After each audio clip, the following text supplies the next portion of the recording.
Welcome, weary traveller. You've found your way to Sleepless Survivors, a sanctuary for those seeking rest through the mysteries of our ancient past. Tonight, we journey together into the deep sands of time to uncover secrets carved in stone and whispered through millennia. Let your breathing slow, let your muscles relax. As we explore the enigma of the Anunnaki, allow yourself to drift peacefully into sleep. Close your eyes if you wish. Get comfortable. There is nowhere you need to be, nothing you need to do.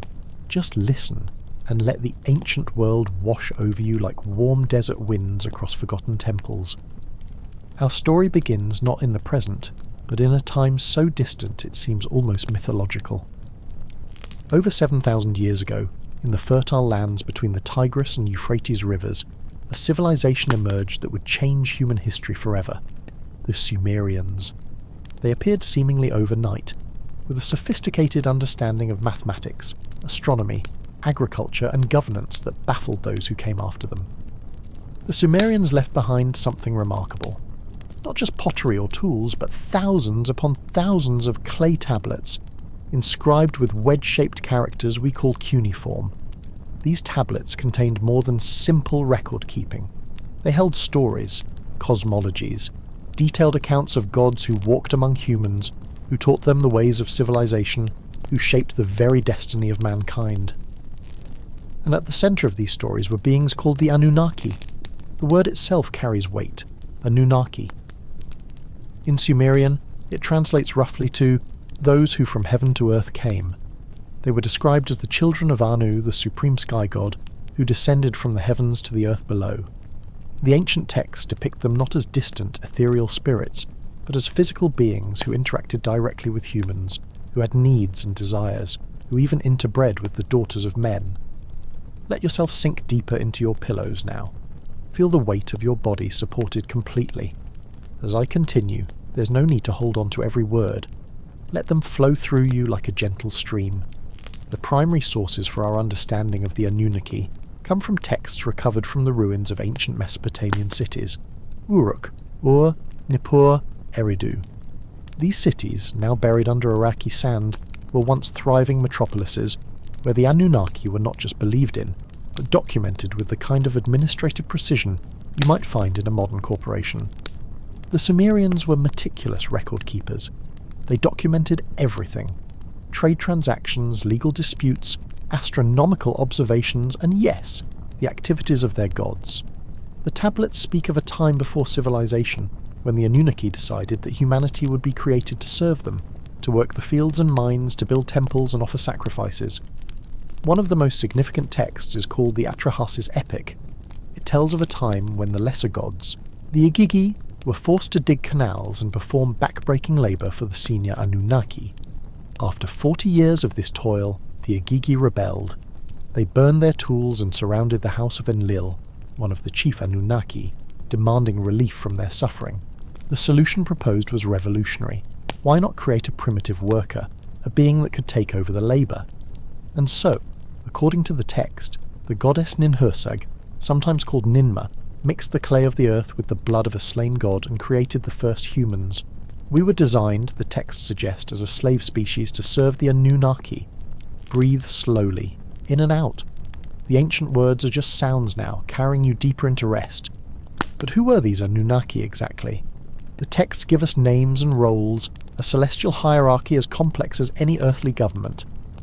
At the top stood Anu, the father of the gods, ruler of the heavens. Beneath him were his sons, each with dominion over different aspects of existence. Enlil, whose name means Lord Wind or Lord Storm, was given authority over the earth and its atmosphere. He was the executive officer, so to speak, who managed day-to-day operations on the planet. The texts describe him as stern, often harsh, quick to anger when humans became too numerous or too noisy. It was Enlil who decided to send the Great Flood to wipe out humanity, frustrated by their clamour and growth. Then there was Enki, also called Ea, the god of wisdom, water and creation. Enki was portrayed as more sympathetic to humanity. In many texts he's depicted as our secret benefactor, the one who warned the flood hero Ziusudra or Utnapishtim, depending on which version you read, to build an ark and save himself, his family and the animals.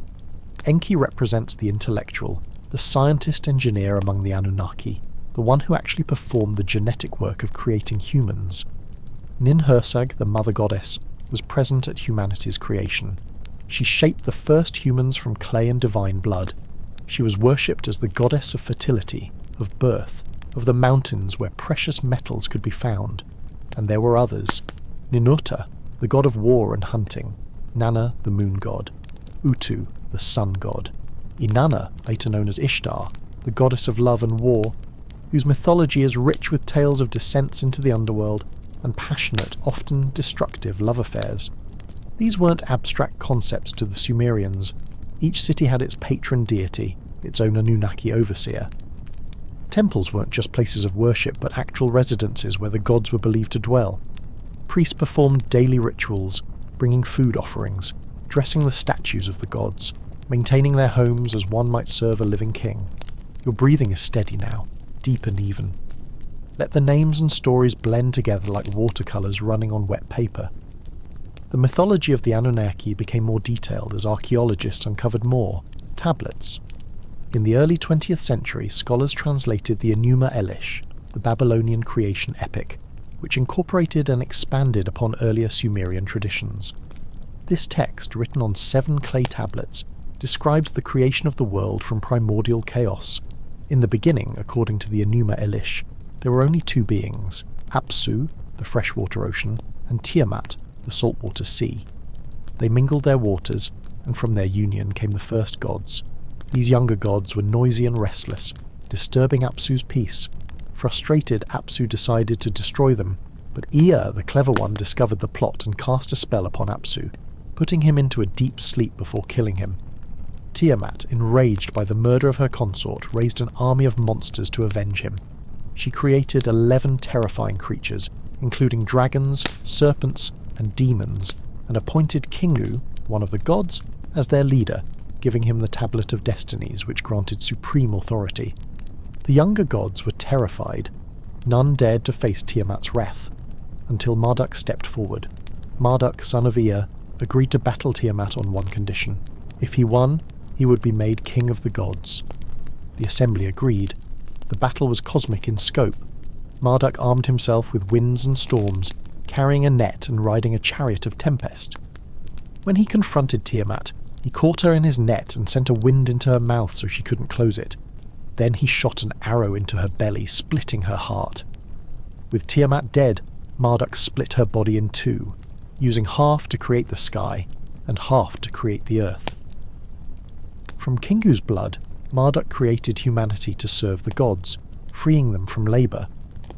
And thus the world as the Mesopotamians knew it came into being, with Marduk as supreme king and humanity as the servants of the divine. Let these ancient battles fade now, like distant thunder growing quieter. You're safe, comfortable, drifting on the currents of story and time. The texts themselves are fascinating historical artifacts. Cuneiform writing, one of humanity's earliest writing systems, was created by pressing a reed stylus into soft clay, creating wedge-shaped marks. After inscription, the tablets were left to dry in the sun or baked in kilns, creating a permanent record. Thousands of these tablets survived, buried in the ruins of ancient cities, preserved by the very destruction that ended the civilizations that created them. When buildings burned, the clay tablets inside were fired like pottery, making them nearly indestructible. What began as catastrophe became preservation. The most famous collection comes from the library of Ashurbanipal in Nineveh, the last great Assyrian capital. Ashurbanipal, who ruled in the 7th century BCE, was an unusual king. He was not only a warrior but a scholar who collected texts from across his empire, copying ancient Sumerian and Babylonian works to preserve them. When Nineveh fell in 612 BCE, his library was burned, but the fire only made the tablets harder and more durable. In the mid-19th century, archaeologists began excavating these ancient cities. Austin Henry Layard uncovered Nineveh. Hormuzd Rassam found Ashurbanipal's library. The tablets were shipped back to museums in London and Paris, where scholars began the painstaking work of translation. One of those scholars was George Smith, who worked at the British Museum. In 1872, while translating tablets from Nineveh, Smith made a discovery that shocked the academic world. he found a version of the flood story that predated the biblical account by more than 1,000 years. The Epic of Gilgamesh contained a flood narrative with striking parallels to Noah's Ark. A righteous man warned by a god, an ark built to specific dimensions, animals saved, a dove sent out to find dry land. The implications were profound. If the biblical flood was based on earlier Mesopotamian tradition, what else in the Bible might have ancient roots? And more intriguingly, what if these ancient stories were based on actual events, real history distorted through millennia of retelling? Your eyelids are heavy now, so heavy. There's no need to fight it. Let the ancient world embrace you. The physical evidence left by the Sumerians is equally compelling. The ziggurats, massive stepped pyramid temples, still rise from the desert sands in places. These structures were not tombs like the Egyptian pyramids, but temples, literal stairways to heaven where the gods could descend to earth, and humans could ascend toward the divine. The great ziggurat of Ur, dedicated to the moon god Nana, was built around 2100 BCE by King Ur-Nammu. It stood about 70 feet high and was part of a larger temple complex. Even in its ruined state, it impresses with its scale and precision. The bricks were laid with such accuracy that modern engineers marvel at the construction techniques. These ziggurats weren't just architectural achievements, they were representations of cosmic geography. The Sumerians believed the universe consisted of 3 levels: the heavens above, the earth in the middle, and the underworld below. The ziggurat, rising from the earth toward the sky, was a bridge between worlds, a meeting place between human and divine. Inside the temple at the ziggurat's top, priests performed daily rituals. They believed the god literally resided there, not as a spirit, but as a physical presence. The god's statue was washed, dressed, and fed. Offerings of food and drink were presented multiple times a day. At night the god was put to bed, and in the morning awakened. The temple functioned as the god's household, and the priests were their servants. This wasn't mere symbolism to the Sumerians. They believed the gods were actually present, that the temples were operational facilities where the Anunnaki lived and worked during their time on Earth. Let the image of ancient temples fill your mind, solid and enduring as stone, as you sink deeper into peaceful darkness. Modern researchers have noted intriguing anomalies in Sumerian texts that don't fit neatly into our understanding of ancient mythology. The Sumerians had detailed astronomical knowledge that seems impossible for their era. They understood that the Earth was round, that the planets orbited the Sun, and they tracked celestial movements with remarkable precision. The Sumerian King List, a tablet that chronicles the rulers of Sumer from the beginning of kingship, is particularly strange. It begins with the line, "After the kingship descended from heaven, the kingship was in Eridu." It then lists kings who ruled before the Great Flood, assigning them reigns of impossible length. One king allegedly ruled for 43,200 years, another for 28,800 years. After the flood, the reigns become shorter but still extraordinary by our standards. Several hundred years per king. Only gradually do the numbers approach realistic human lifespans. Scholars have debated what these numbers mean. Are they symbolic? Mathematical codes? Inflated for propaganda purposes? Or could they represent something else entirely? The tablets also describe the Anunnaki arriving on Earth long before humans were created, establishing cities, mining operations, and conducting what reads like scientific experiments. The language used is surprisingly technical. One text describes Enki's creation of humans using detailed procedures involving mixing clay with blood and placing the mixture in a mould or womb for gestation. Ninhursag supposedly created humans in batches, using a process described with step-by-step instructions reminiscent of a laboratory protocol. She created 7 males and 7 females in the first attempt, working with what the text calls birth goddesses, who each served as surrogates for the created beings. This doesn't sound like typical creation mythology where a god speaks and life appears. This sounds like genetic engineering described in the only language available to ancient peoples, the language of pottery, of moulds and clay and mixing. Your conscious mind can rest now. Let these mysteries float through your unconscious, like clouds across a moonlit sky. The purpose of human creation, according to these texts, was labour. The Anunnaki needed workers for their projects on Earth, particularly mining.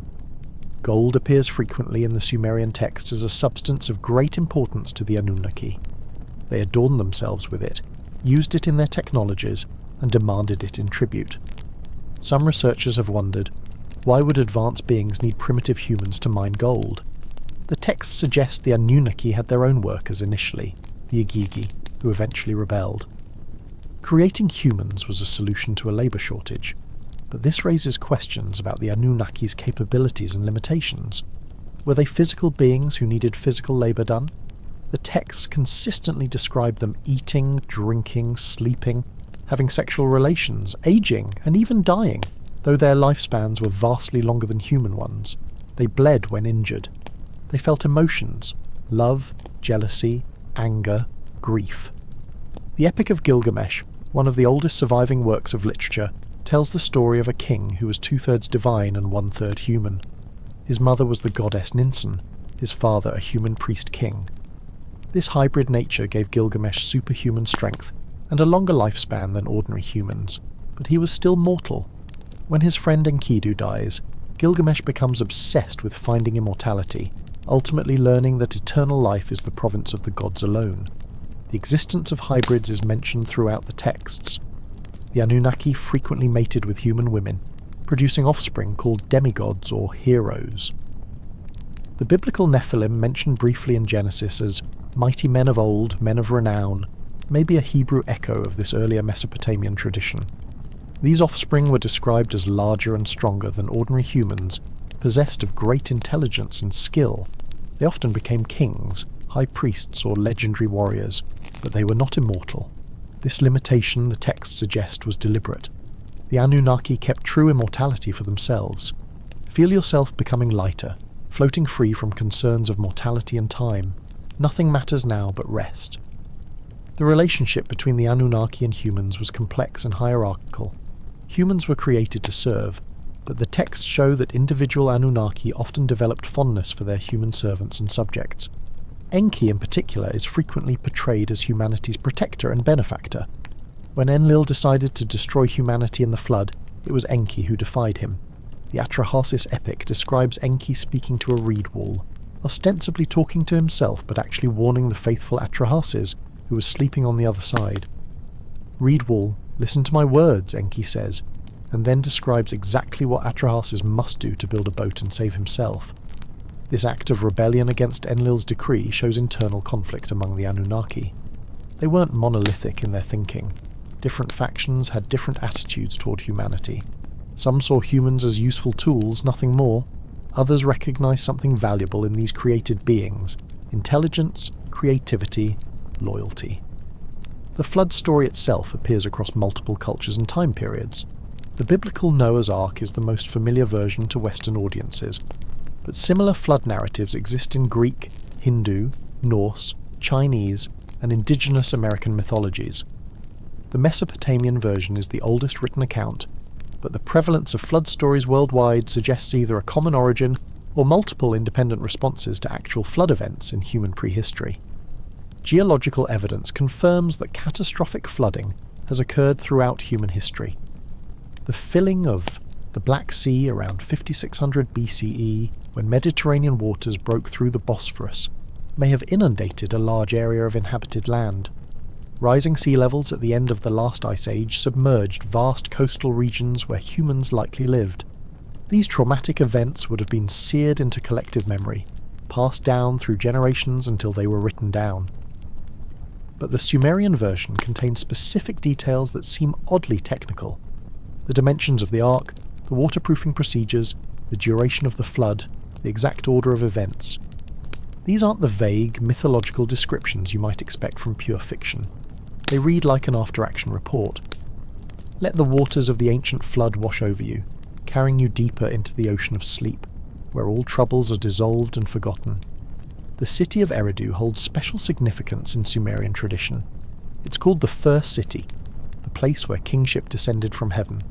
Archaeologically, Eridu shows continuous habitation from around 5400 BCE, making it one of the oldest permanent settlements in Mesopotamia. Eridu was Enki's city, the place where his temple, called the Iabzu, or House of the Cosmic Waters, was located. Excavations at Eridu revealed something remarkable. Beneath the ruins of later temples, archaeologists found the remains of an earlier temple, and beneath that, another and another, going back 17 levels. Each successive temple was built atop the ruins of the previous one, maintaining the exact same sacred spot for millennia. The earliest temple at Eridu was tiny, just a simple mud brick structure with a single room and an altar. But its location never changed. For 3,000 years, each generation rebuilt Enki's temple in the exact same place, each time larger and more elaborate, but always maintaining the sanctity of that original spot. What made this location so special? The texts say it was where Enki first established himself when the Anunnaki arrived on Earth. It was the first permanent settlement, the first city, the beginning of human civilization. Archaeologists note that Eridu is located in what was once marshland near the ancient coastline of the Persian Gulf, an area rich in water, fish and reeds, all sacred to Enki, the god of water and wisdom. The progression from simple shrine to massive temple complex mirrors the development of human civilization itself, from small agricultural villages to sophisticated urban centres with specialised labour, social hierarchies and monumental architecture. Your mind wanders now through ancient streets, past mud brick homes and marketplaces, toward towering temple steps, climbing slowly toward the realm of dreams. The Anunnaki were deeply involved in teaching humanity the arts of civilization. The texts credit them with introducing agriculture, mathematics, writing, astronomy, medicine, law, and metallurgy. Before the Anunnaki's intervention, according to Sumerian tradition, humans lived as animals without culture or progress. This raises an interesting question. Did civilization develop gradually through human innovation, or was it jump-started by outside intervention? Archaeologically, the emergence of Sumerian civilization is remarkably sudden. Around 3500 BCE, sophisticated urban centres appeared with little apparent evolutionary build-up. Writing, complex irrigation, monumental architecture, and organised government seemingly emerged within a few centuries. Traditional archaeology explains this as the culmination of gradual developments that began millennia earlier with the agricultural revolution. Humans learned to domesticate plants and animals, settled into permanent villages, developed pottery and tools, and slowly accumulated the knowledge and social structures necessary for urban civilization. But some researchers point to the unusual sophistication of early Sumerian culture as evidence of external influence. The Sumerians didn't just invent writing, they had a fully developed writing system from its first appearance. They didn't just build temples, they constructed massive ziggurats with advanced engineering. They didn't just observe the stars, they had detailed astronomical charts and mathematical systems. The Sumerian mathematical system was based on the number 60, which is why we still have 60 seconds in a minute, 60 minutes in an hour, and 360 degrees in a circle.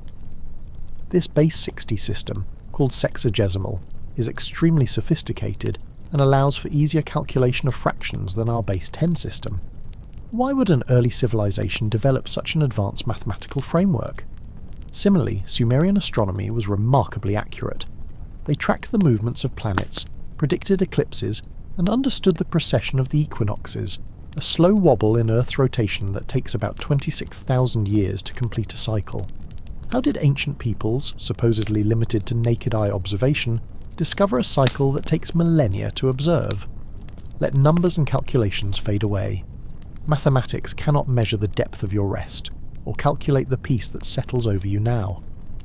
The great ziggurat of Babylon, known as Anunnaki, meaning Temple of the Foundation of Heaven and Earth, was the most famous in the ancient world.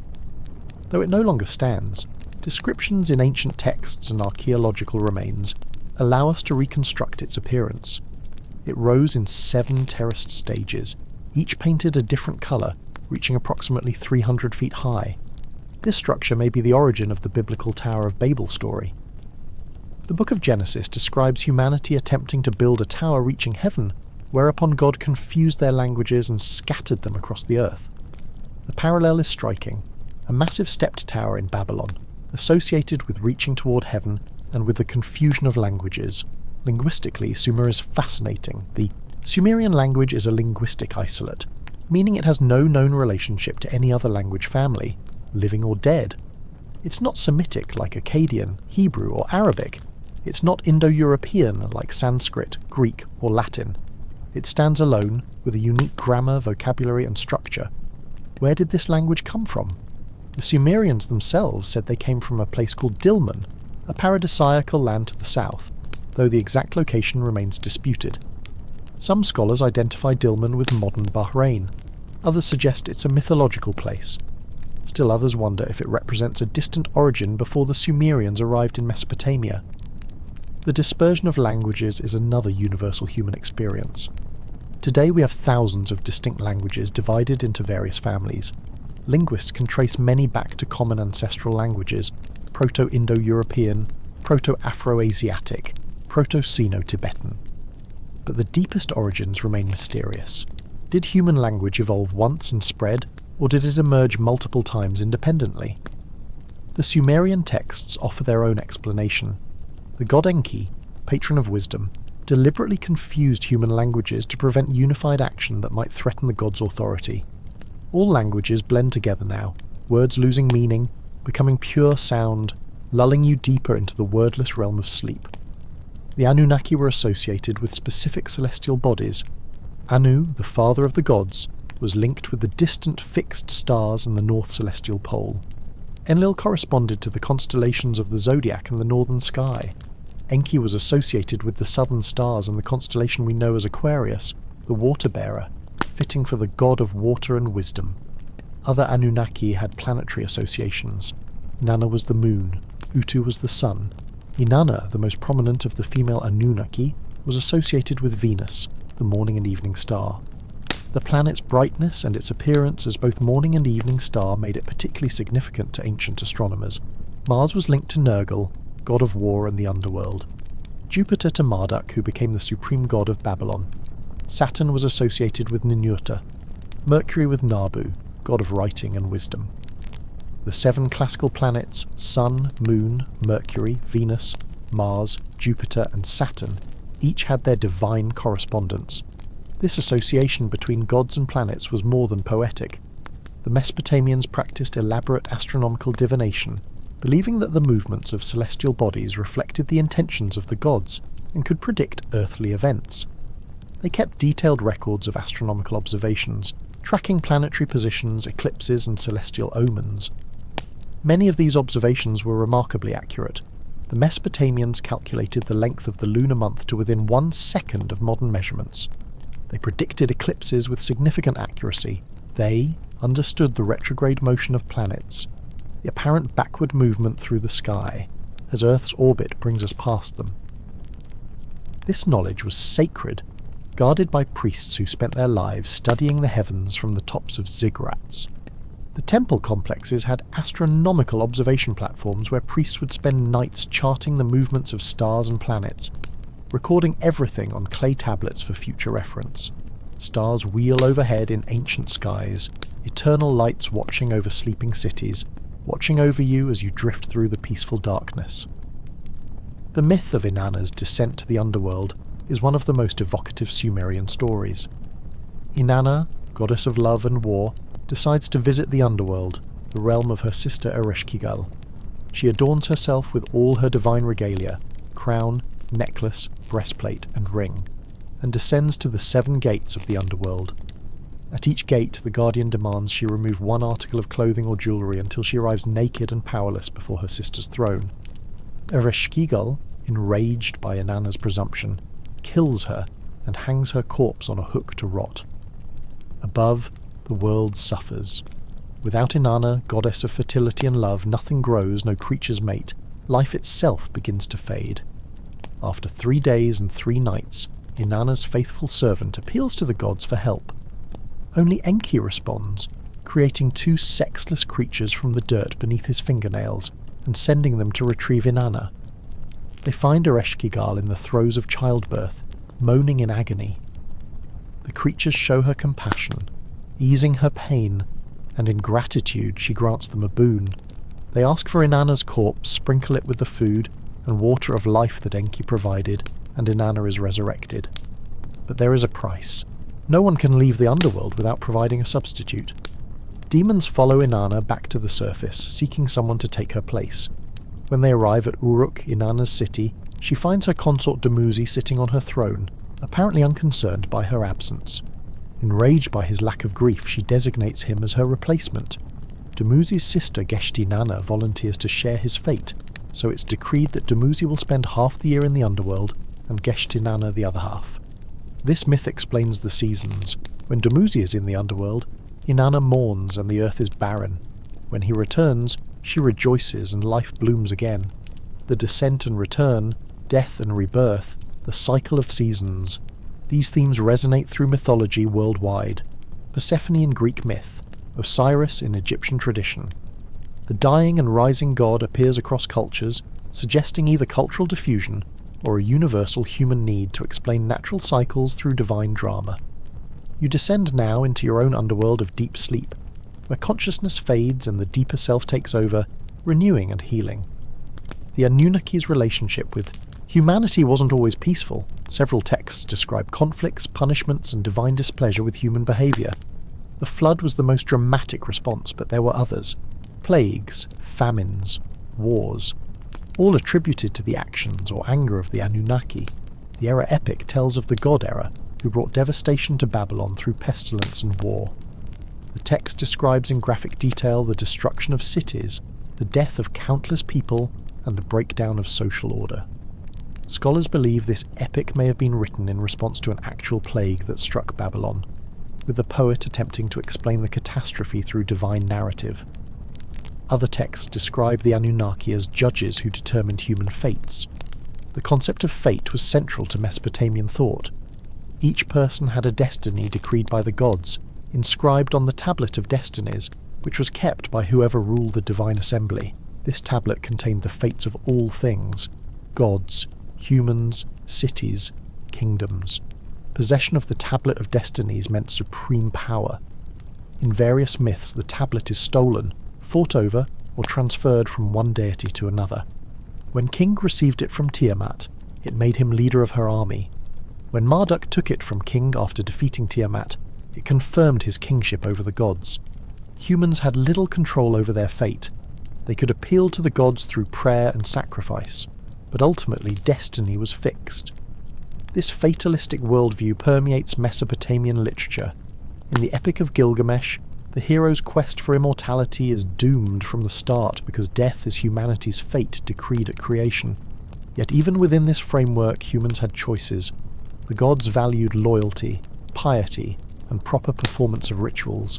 Kings who built temples and made appropriate offerings earned divine favour. Those who neglected the gods or committed impiety brought down divine wrath. Fate and choice, destiny and free will, the eternal human questions dissolving now into the dreamless peace beyond thought. The end of the Anunnaki's direct involvement with humanity is less clear than their beginning. The texts don't describe a single moment when the gods withdrew. Rather, there's a gradual fading, a sense that the age of direct divine intervention was ending. By the time of Babylon's ascendance around 2000 BCE, the myths were already being rewritten. Marduk, originally a relatively minor agricultural deity, was elevated to supreme kingship as Babylon grew in political power. The Enuma Elish was likely composed during this period as political propaganda, legitimizing Babylon's dominance by making its patron god the creator of the world and king of the gods. Later still, as empires rose and fell, Assyrian, Persian, Greek, Roman, the old Sumerian gods were reinterpreted, syncretized with deities of conquering peoples or gradually forgotten. By the time Christianity emerged, the Anunnaki had been relegated to history, their temples' ruins, their names remembered only by scholars reading ancient tablets. But the stories survived, transmitted through Akkadian and Babylonian versions, influencing neighbouring cultures. The Hebrews, who spent time in Babylon during the exile, incorporated Mesopotamian motifs into their own sacred writings. The Greeks, who conquered the region under Alexander, encountered these ancient traditions and mixed them with their own mythology. The Anunnaki became part of the cultural substrate of Western civilization, their influence indirect but pervasive. Legal codes, astronomical knowledge, mathematical systems, urban planning, agricultural techniques. So much of what we consider civilization originated or was refined in ancient Mesopotamia under the shadow of the ziggurat. Shadows lengthen and fade. Ancient influences blend into the present, becoming invisible but no less real, like your breathing, automatic, and essential. Modern interpretations of the Anunnaki vary wildly. Academic scholars view them as mythological figures, divine personifications of natural forces and social structures, important for understanding ancient Near Eastern culture but not literally real. Others see them differently. The ancient astronaut hypothesis, popularized in the late 20th century, suggests the Anunnaki were extraterrestrial beings who visited Earth in the distant past, genetically engineered humanity, and were remembered as gods. Proponents point to the text's seemingly technical descriptions of creation, the advanced astronomical knowledge, the impossible lifespans and hybrid offspring, arguing these make more sense if the Anunnaki were advanced aliens rather than mythological deities. Mainstream archaeology and anthropology reject this interpretation, noting that ancient peoples were perfectly capable of imagination, exaggeration, and symbolic thinking. The texts don't need a literal extraterrestrial explanation. They reflect the worldview and storytelling traditions of their culture. Yet the ancient astronaut theory persists, capturing imagination precisely because it offers a narrative that feels explanatory. Why did civilization emerge so suddenly? Alien intervention? Why do flood stories appear worldwide? Global catastrophe witnessed by our ancestors? Why do ancient structures like the pyramids seem so advanced? Alien technology or guidance? The appeal of such theories lies partly in their simplification of complex historical processes. Real history is messy, gradual, filled with dead ends and forgotten experiments. It's harder to trace than a single explanatory narrative. But the actual story of human development, with all its complexity, is more remarkable than any science fiction scenario. Humans developed agriculture independently in multiple locations worldwide. We domesticated hundreds of plant and animal species. We invented writing at least 3 separate times, in Mesopotamia, Egypt and China, and possibly more, times in Mesoamerica and the Indus Valley. We built monuments using nothing but human ingenuity, determination, and time. We mapped the stars, decoded the rhythms of nature, created art and literature and mathematics. The Anunnaki, whether gods or aliens or metaphors, represent something important. Humanity's understanding that we stand on the shoulders of those who came before, that knowledge is transmitted across generations, that civilization is a collaborative project spanning millennia. No explanation is needed now, no understanding required, just the gentle dark, the soft embrace of sleep. The Epic of Gilgamesh remains the crown jewel of Mesopotamian literature. It's the world's oldest surviving epic, predating Homer by well over a millennium. The story of the king of Uruk who went on a quest for immortality speaks across the ages to fundamental human concerns: friendship, death, meaning, legacy. Gilgamesh was 2/3 divine, remember, born of the goddess Ninsun and a human father. His superhuman strength and arrogance made him a tyrant to his people. The gods, hearing the complaints of Uruk's citizens, created Enkidu, a wild man who lived among animals, to be Gilgamesh's equal and rival. When Gilgamesh and Enkidu met, they fought, each finding in the other a worthy opponent. From this violent encounter came friendship, deep and true. Together they had adventures, defeating monsters like Humbaba, guardian of the cedar forest, and the bull of heaven sent by the goddess Ishtar. But the gods punished their arrogance by decreeing Enkidu must die. Enkidu's death devastates Gilgamesh. For the first time, the mighty king confronts his own mortality. If Enkidu, his equal, could die, then so too must Gilgamesh eventually perish. This realization sends him on a desperate quest to find Utnapishtim, the flood hero who had been granted immortality. Gilgamesh's journey takes him to the ends of the earth, through mountains guarded by scorpion men, across waters of death. He finds Utnapishtim, who tells him the story of the flood and explains that immortality was a one-time gift, not available to others. However, Utnapishtim tells Gilgamesh about a plant at the bottom of the ocean that can restore youth. Gilgamesh dives deep, retrieves the plant and begins his journey home. But while bathing in a pool, a serpent steals and eats the plant, shedding its skin and becoming young again, which is why snakes shed their skin, the text explains. Gilgamesh returns to Uruk empty-handed, having learned that death is inevitable. The epic ends with Gilgamesh accepting his mortality but finding consolation in his legacy. He built great walls around Uruk. He ruled wisely. His name would be remembered. Perhaps that's the only immortality available to humans, the immortality of reputation, of deeds that outlive the body. Remember or forget it matters not. Sleep is its own immortality, a nightly death and rebirth.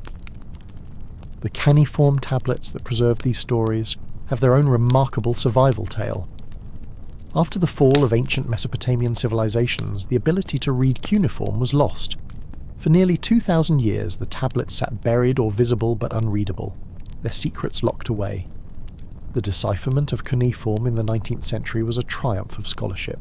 It began with the Behistun inscription, a multilingual text carved high on a cliff face in Iran by the Persian king Darius the Great. The inscription was written in Old Persian, Elamite, and Babylonian cuneiform. Since Old Persian was partially decipherable through its relationship to known languages, scholars used it as a key to unlock the others. Henry Rawlinson, a British officer and diplomat, risked his life copying the Behistun inscription from its dangerous position on the cliff face. His copies allowed scholars to begin the process of decipherment. Over decades, working from the known Persian to the unknown Babylonian, they gradually unlocked the cuneiform script. Once Babylonian cuneiform was understood, it provided access to earlier Sumerian texts, though Sumerian proved even more challenging since it was linguistically unrelated to any known language. Eventually, through painstaking comparison of bilingual texts and contextual analysis, Sumerian too yielded its secrets. The decipherment opened a window into a lost world. Suddenly, the voices of people who lived 4,000 years ago could be heard again. Their prayers, their stories, their business transactions, their love poems, their complaints, their wisdom. All of it preserved in clay, waiting patiently for someone to read it again. Among the most touching discoveries are the personal letters, a student writing home asking for money and warmer clothes, a travelling merchant reporting on business conditions, a woman divorcing her husband and listing his failures. These mundane details make the ancient Sumerians real in a way that epic myths cannot. They worried about the same things we do. They loved, argued, laughed, suffered. 4,000 years dissolved to nothing. Time loses meaning. Ancient and modern, myth and reality, all distinctions fade in the timeless space of deep rest. The question of human origins has always fascinated us. Where did we come from? Why are we here? What is our purpose? Ancient peoples created myths to answer these questions. The Sumerians said we were created by the Anunnaki to be labourers. The Hebrews said God formed Adam from dust and breathed life into him. The Greeks said Prometheus sculpted humans from clay, and Athena gave them life. Modern science offers a different answer. We evolved over millions of years from earlier primates, who evolved from earlier mammals, who evolved from earlier vertebrates, tracing back ultimately to single-celled organisms in ancient seas. This story is supported by overwhelming evidence from fossils, genetics, anatomy, and molecular biology. But the scientific account doesn't answer the why, questions that myths address. Evolution explains how we came to be, not why. It describes mechanism, not meaning. This is perhaps why creation myths persist even in an age of science. They speak to something beyond mechanism, to questions of purpose, value, and cosmic significance. The Sumerian answer was refreshingly pragmatic. We exist to work, to serve a higher purpose, to maintain the cosmic order. There's something almost modern about this transactional view. We have a job to do, a role to play in the larger system. Other myths offer different meanings. Some say we're here to worship the divine. Others say we're here to learn, to grow spiritually, to transcend our material nature. Still others say existence has no inherent meaning except what we create for ourselves. Perhaps all these answers are incomplete fragments of something larger we can't quite grasp. Or perhaps there is no single answer, and the meaning of existence is different for each person, each culture, each era. Questions dissolve like mist. Meaning and purpose fade into irrelevance. There is only this moment, this breath, this descent into peaceful nothingness. The flood story appears in more versions than just the Sumerian and biblical accounts. The Akkadian Atrahasis and Gilgamesh epics, the Greek story of Deucalion and Pyrrha, the Hindu story of Manu and the fish, the Chinese tale of Gunyu, the Aztec legend of Coxcox, the Inuit story of a great flood that destroyed the world, Australian Aboriginal flood myths, Native American flood traditions from dozens of different tribes. Either these represent independent reactions to local flood events, cultural diffusion from a single origin, or dim memories of an actual global catastrophe. The scientific consensus is that no global flood has occurred in human history, but significant regional floods certainly have. The Black Sea Deluge hypothesis suggests that the Mediterranean breaking through the Bosphorus around 5600 BCE created a flood that expanded the Black Sea dramatically, inundating settlements around its shores. This would have been catastrophic for people living there, and the memory could have spread with refugee populations. Rising sea levels after the last ice age submerged vast coastal areas worldwide between roughly 10,000 and 6,000 BCE. Hundreds of miles of coastline were lost as glaciers melted and oceans rose. Coastal settlements, and human populations have always favoured coasts, would have been gradually or suddenly inundated. These events occurred worldwide, which might explain the global distribution of flood myths. Some researchers have suggested even more catastrophic scenarios. Meteor impacts in oceans could create enormous tsunamis. Sudden glacial lake outbursts could send walls of water across landscapes. Submarine landslides could generate devastating waves. Any of these could have been remembered and mythologized. The Sumerian account is notable for its specificity. The dimensions of the ark, the duration of the flood, the geographic details, these suggest the story might preserve actual information about a historical event, even if embellished with divine explanation. Waters rise and fall, waves crash and recede. The tide of consciousness ebbs, leaving you stranded peacefully on the shore of sleep. Among the recovered tablets are love poems, some of the earliest examples of romantic literature. They express emotions utterly recognizable today, despite the vast gulf of time. Longing, desire, joy, heartbreak. Human feelings haven't changed much in 4 millennia.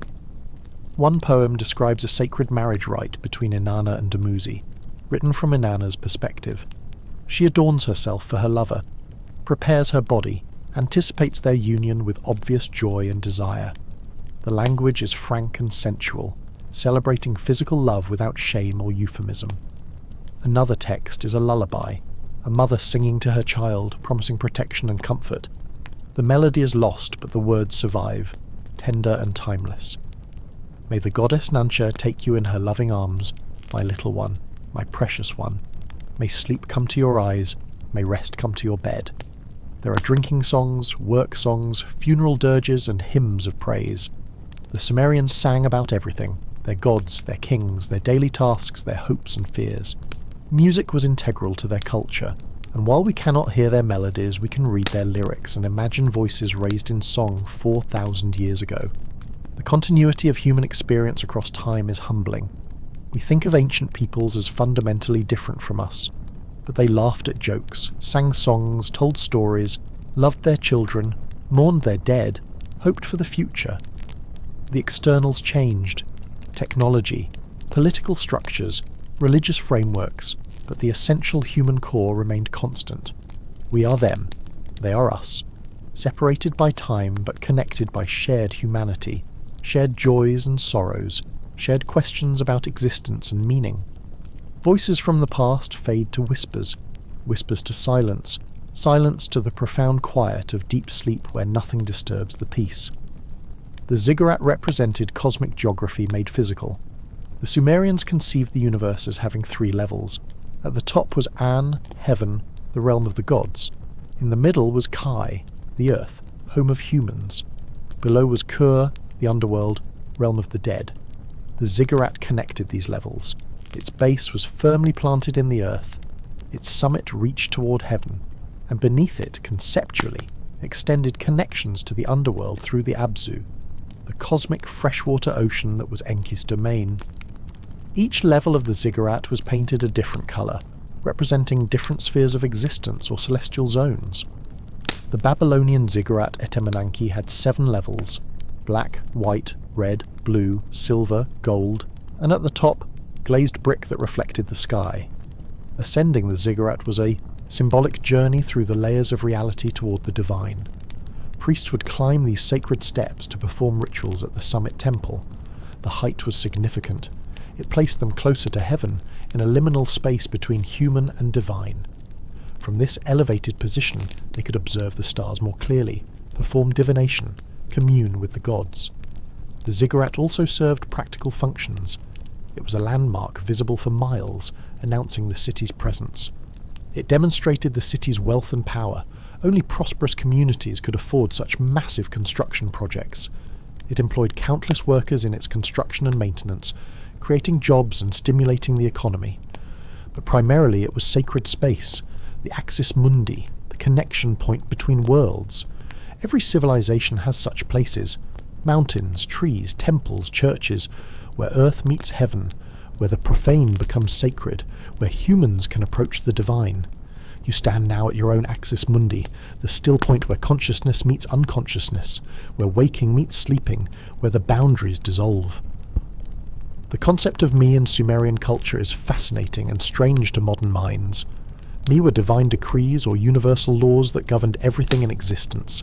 There were over 100 me, covering everything from kingship and priesthood to truth, craftsmanship, music, sexual intercourse, fear and destruction.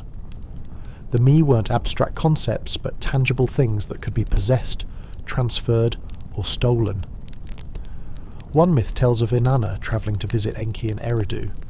Enki, delighted by her visit, throws a party where much beer is consumed. In his inebriated state, he gives Inanna the me, one by one, over 100 divine decrees. When Enki sobers up and realises what he's done, he sends servants to retrieve the me from Inanna, but she's already escaped, returning to her city of Uruk with her prizes. The me she brought to Uruk included those for political leadership, justice, warfare and craftsmanship, explaining why Uruk became such a powerful and sophisticated city. This story is charming and oddly relatable, giving away important things while drunk, regretting it the next day. But it also reveals something about Sumerian metaphysics. The powers and principles that govern reality were things that could be held, exchanged, fought over. Civilization itself was composed of these divine principles, granted by the gods but capable of being transferred or redistributed. The idea that fundamental aspects of reality are discrete, countable things is strange to us, but it made perfect sense to the Sumerians. Everything that existed did so because of me. Divine decrees that established and maintained the cosmic order. Order and disorder, awake and asleep, all governed by principles beyond our control or understanding, carrying us inexorably toward rest. Archaeological evidence from the region continues to yield surprises. In 2003, underwater archaeologists discovered what may be the remains of ancient settlements in the Persian Gulf, submerged when sea levels rose after the last ice age. These finds suggest there may have been significant coastal civilizations that vanished beneath the waves, lending some credence to flood traditions. In southern Iraq, excavations continue to reveal layers of civilization built upon civilization. Uruk, Ur, Eridu, these cities existed for thousands of years, rising, falling, being rebuilt, finally abandoned.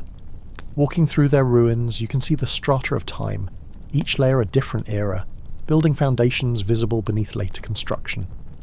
The Royal Cemetery at Ur, excavated by Leonard Woolley in the 1920s, revealed elaborate burial practices.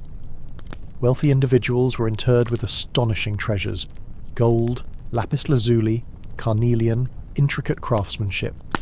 But most shocking was evidence of ritual sacrifice. Some royal burials included dozens of attendants, musicians and soldiers who apparently drank poison and lay down in the burial pit to accompany their masters or mistresses into death. One tomb, called the Great Death Pit, contained 74 bodies, mostly women wearing elaborate headdresses of gold and carnelian. They were arranged in neat rows, each apparently having died peacefully. Why did they do this? Were they compelled? Did they believe they would serve their lord or lady in the afterlife? Did they consider it an honour? The dead cannot tell us. These discoveries remind us that the ancient world was often brutal by our standards. Life was hard, death came early, violence was common. Yet within this harsh reality, people created beauty, sought meaning, built civilizations that lasted millennia. Time buries everything eventually. Cities, people, memories, civilizations, only to be excavated by future generations wondering at what came before. The transition from Sumerian to Akkadian dominance around 2300 BCE marked a turning point. Sargon of Akkad conquered the Sumerian city-states, creating one of the world's first empires. Akkadian, a Semitic language, became the lingua franca, though Sumerian remained the language of religion and scholarship, much as Latin did in medieval Europe. Sargon's story is itself legendary. He claimed to be of humble birth, abandoned as a baby in a basket on the river, a story that may sound familiar. Rescued and raised by a gardener, he eventually became cupbearer to a king before seizing power himself. His empire stretched from the Persian Gulf to the Mediterranean, unprecedented in its scope.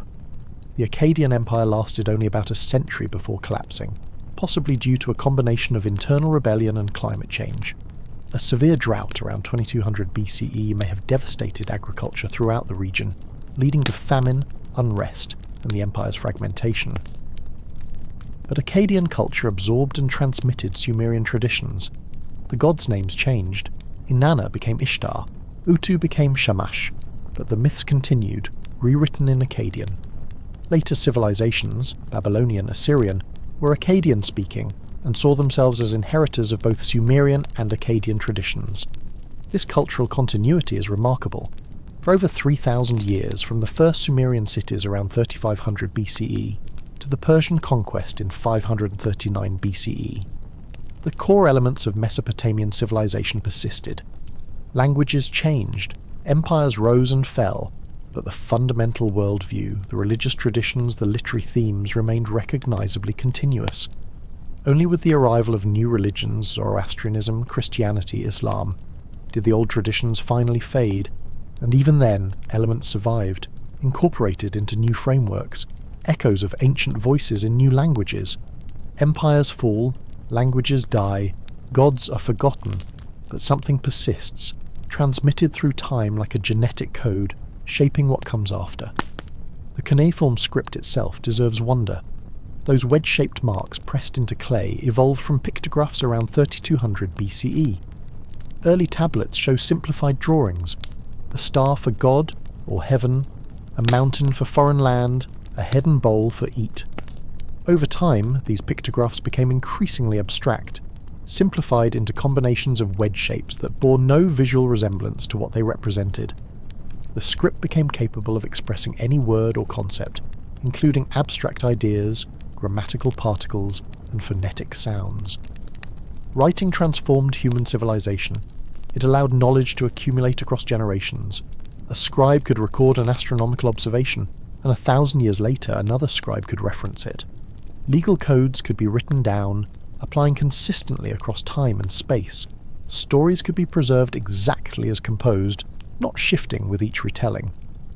The Epic of Gilgamesh we have today is the product of multiple authors across centuries. The Old Babylonian version from around 1800 BCE, the Standard Babylonian version from around 1200 BCE, probably composed by a scribe named Sinlekyonini. Each version added, refined, edited, building on earlier iterations but preserving core elements. This is literature as a collaborative project across time. No single author created Gilgamesh as we know it. It emerged from a tradition, shaped by many hands, refined through centuries. Perhaps that's appropriate for an epic about death and legacy. Its very composition demonstrates how ideas and stories outlive their individual creators. Words on clay, words in air, words in your mind, all words fading now, losing form, becoming nothing, blessed nothing. The underworld in Sumerian belief was a grim place. Called Kur or Irkala, it was located beneath the earth, reached by travelling through a river or crossing a desert. The dead, regardless of status in life, descended to this dark realm where they existed as dim shadows of their former selves. The underworld had 7 gates, each guarded by a gatekeeper. The dead had to pass through each gate, and at each they had to leave something behind, clothing, jewellery, attributes, until they arrived naked and powerless before the throne of Ereshkigal, Queen of the Underworld. This afterlife offered little comfort. The dead were described as living in darkness, eating dust, clothed in feathers like birds. They had no awareness of the living world and no ability to affect it.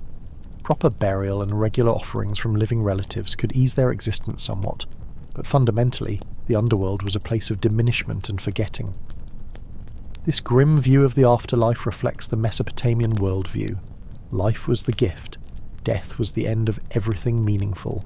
The gods were immortal. Humans were not. This essential difference defined the human condition.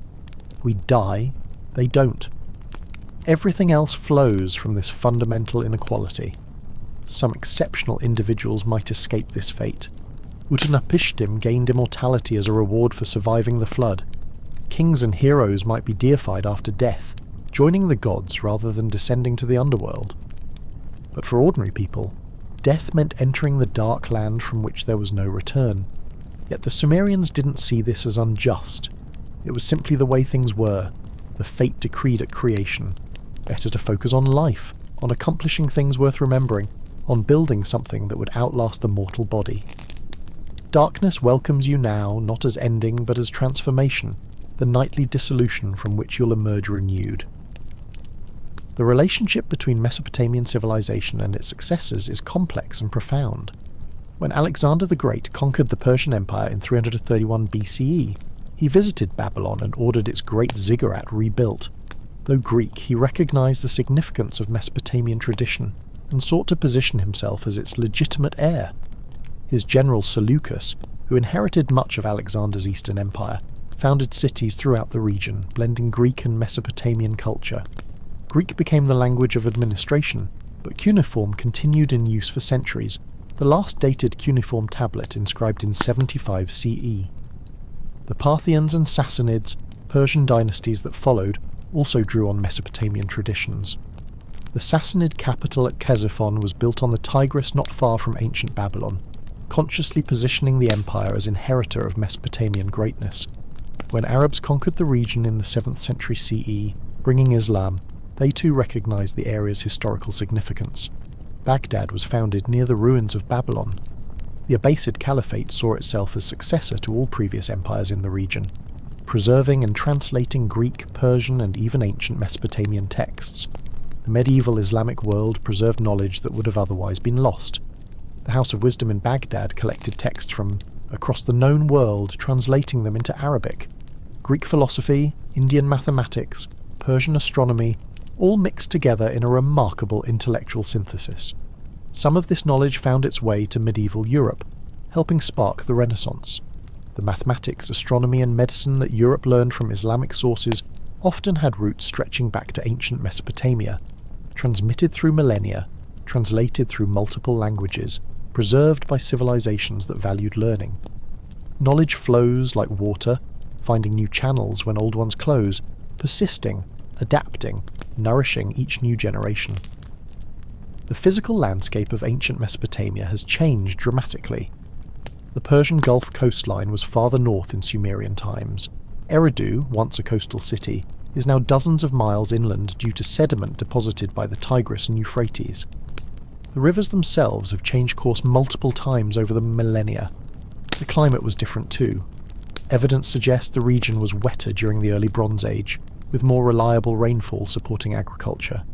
As the climate dried, sophisticated irrigation systems became necessary, requiring extensive cooperation and organisation, perhaps driving the development of complex political structures. Today, the ruins of ancient cities rise from desert sands. Eridu, Uruk, Nippur. These once great metropolises are now archaeological sites. Their mud brick buildings melted back into earth, their canals filled with sand, their ziggurats eroded but still visible, testifying to former glory. Modern Iraq sits atop this accumulated history. Every construction project might uncover tablets, artifacts, or structural remains. The looting following the 2003 invasion devastated many archaeological sites, with irreplaceable artifacts stolen and sold on the black market. War, as always, destroys more than lives. It destroys heritage, memory, the physical evidence of who we were. Yet archaeology continues. International teams work to excavate, document, and preserve what remains. Museums around the world house collections of Mesopotamian artifacts, making ancient culture accessible to modern audiences. Digital humanities projects create virtual reconstructions of ancient cities, allowing people to walk through Babylon or Ur as they appeared 3,000 years ago. The past isn't dead. It isn't even past, as Faulkner wrote. It lives in every aspect of our present civilization, hidden like archaeological strata beneath modern surfaces. Layers of time, layers of meaning, layers of consciousness, all dissolving now into undifferentiated peace. What can we learn from the Anunnaki, whether we interpret them as gods, aliens, or metaphors? Perhaps their most important lesson is about perspective. The Sumerians looked at their world and saw forces greater than themselves shaping events. They created narratives to explain these forces, personifying them as beings with intentions and agency. We do the same, though our metaphors are different. We speak of the market deciding economic outcomes, of history following certain patterns, of evolution creating complexity. We personify abstract processes, giving them agency and intention as a way of understanding them. The Anunnaki represent the Sumerian attempt to make sense of their world. Why does the river flood? Why do crops fail? Why do kingdoms rise and fall? They constructed elaborate mythologies to answer these questions, stories that were simultaneously explanatory and meaningful. Modern science offers better explanations for physical phenomena, but science doesn't address meaning or purpose. The Anunnaki myths did both. They explained how things worked and why they mattered, providing both mechanism and meaning in a single framework. Perhaps what we've lost in our modern, scientific worldview is precisely this integration of explanation and meaning. We know how the river floods, weather systems, rainfall, topography, but we've lost the sense of purpose, the story that connects natural events to human meaning. The ancient myths remind us that humans need more than mechanical explanation. We need narrative, connection, meaning. We need to feel that we're part of something larger than ourselves, that our lives have significance in some cosmic context. Whether that context is the will of the Anunnaki, the plan of God, the unfolding of karma, or the evolution of consciousness, humans seek meaning beyond mere mechanism. This search is as old as civilization itself, and shows no signs of ending. Meaning fades with consciousness. Questions dissolve. Only the deep, dreamless peace remains, sufficient unto itself. In the silence of deep night, in the stillness of complete rest, all stories end. The Anunnaki, the Sumerians, the endless succession of civilizations and peoples, all dissolve into the darkness that precedes and follows everything. But in the morning, there will be awakening. The sun will rise as it has for billions of years. Life will continue as it has for billions of years. Humans will wake, as we have for hundreds of thousands of years, carrying forward the accumulated knowledge, stories and dreams of all who came before. The tablets crumble, the temples fall, the languages die.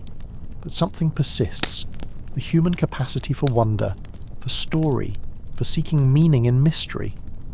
This capacity created the Anunnaki myths, and continues creating new myths, new understandings, new ways of making sense of existence.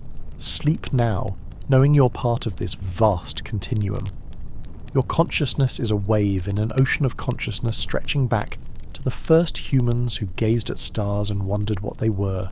Your dreams tonight connect to the dreams of Sumerian scribes, Greek philosophers, medieval mystics, and future humans not yet born. All of us asking the same questions. Where did we come from? Why are we here? What happens when we die? What does it all mean? The Anunnaki were one answer to these eternal questions. There will be others. But for now, in this moment, let the questions rest. Let the seeking cease. Let the ancient voices fall silent. Sleep, traveller. Sleep deeply and peacefully.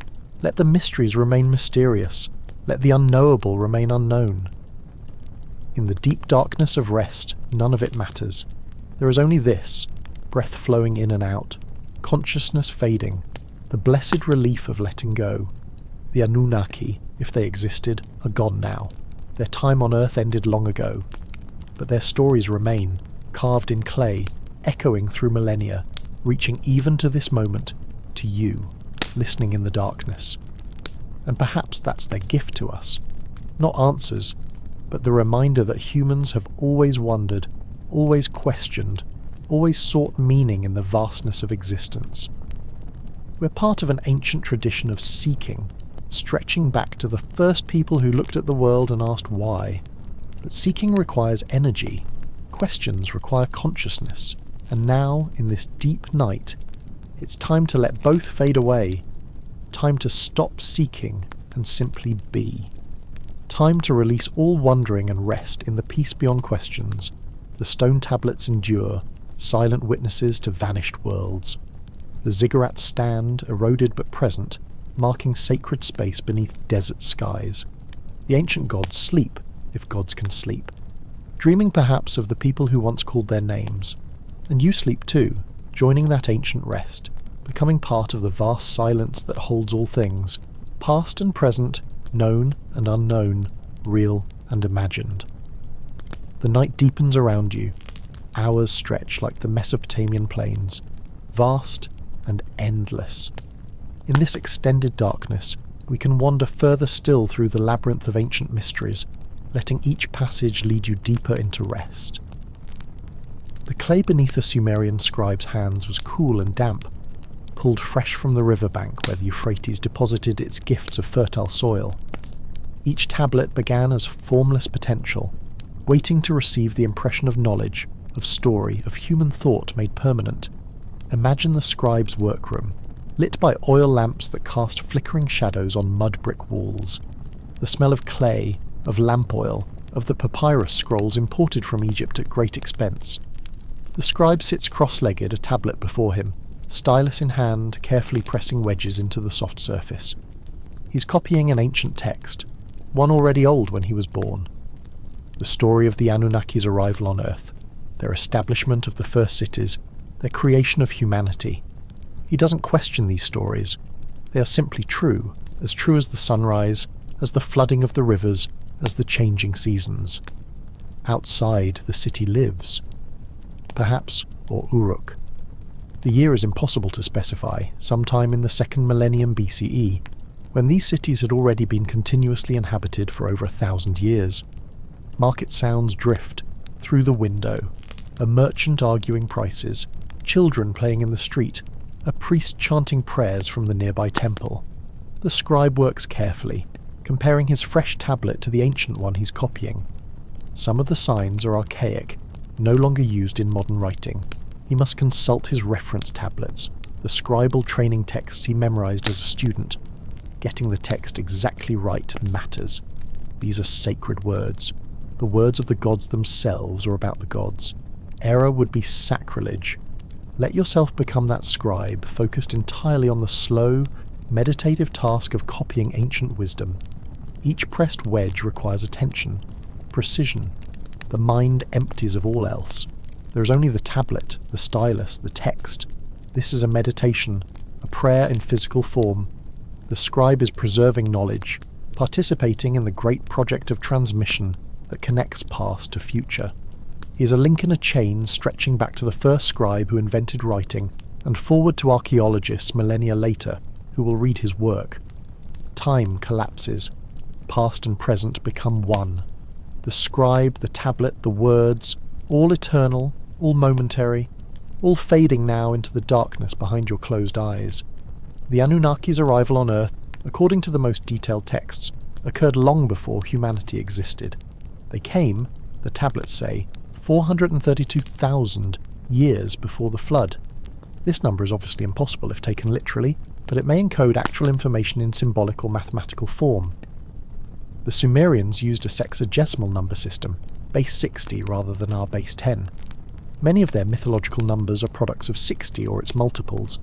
Some researchers have suggested these large numbers might represent different units of measurement, not years as we understand them, but months, seasons, or astronomical cycles. Others note that 432,000 is exactly 120 periods of 3600, and 3600 was written in Sumerian as a sayar, a term that also meant cycle or completion. Could these numbers represent cycles of some kind rather than literal years? Astronomical cycles, perhaps, or generational periods? The number appears in other traditions too. Hindu cosmology speaks of the Kali Yuga lasting 432,000 years. Norse mythology gives similar vast timescales. Either these represent independent development of large number cosmology, or they suggest very ancient, possibly shared traditions about cosmic time. What matters isn't the literal accuracy, but what the numbers represent. Vast stretches of time, epochs beyond human comprehension, the sense that the gods existed in a different temporal framework than mortals. The Anunnaki measured time in eons, while humans measured it in seasons and lifetimes. This temporal disparity created fundamental alienness. The gods weren't just more powerful than humans, They existed in a different relationship to time itself. What seemed like an epoch to humans was a moment to the Anunnaki. They could plan across centuries, their projects unfolding at glacial pace by human standards. Imagine existing in that extended time frame. A human lifetime would pass in what felt like weeks. You would watch civilizations rise and fall like flowers blooming and wilting. Cities would be built, flourish, and crumble into ruins in what seemed like rapid succession. Individual humans would be nearly indistinguishable, their lives too brief to form meaningful relationships. Perhaps this explains the often callous treatment of humans in the myths. The Anunnaki valued humanity collectively but struggled to care about individuals whose lives were, from their perspective, over almost as soon as they began. Time stretches and compresses. 1,000 years become a moment. A moment becomes eternity. In sleep, time has no meaning. You drift in timelessness, suspended in the eternal now. The city of Nippur held special significance in Sumerian religion.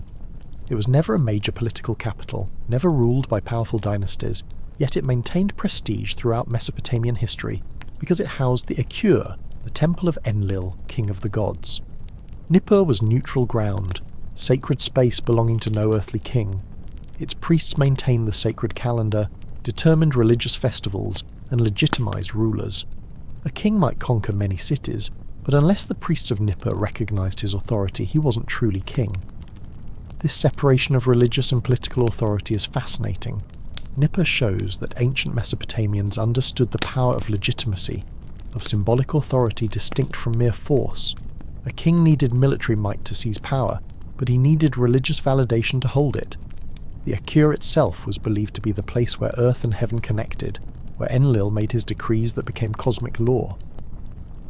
Priests would ascend the ziggurat to commune with Enlil, bringing back his pronouncements on matters of state, war, justice, and worship. Was this cynical manipulation, priests claiming divine authority for their own pronouncements? Perhaps sometimes. But the priests themselves likely believed they were truly communicating with Enlil.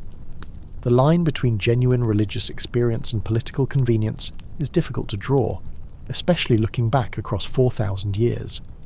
Excavations at Nippur recovered over 50,000 tablets, one of the largest collections of cuneiform text ever found.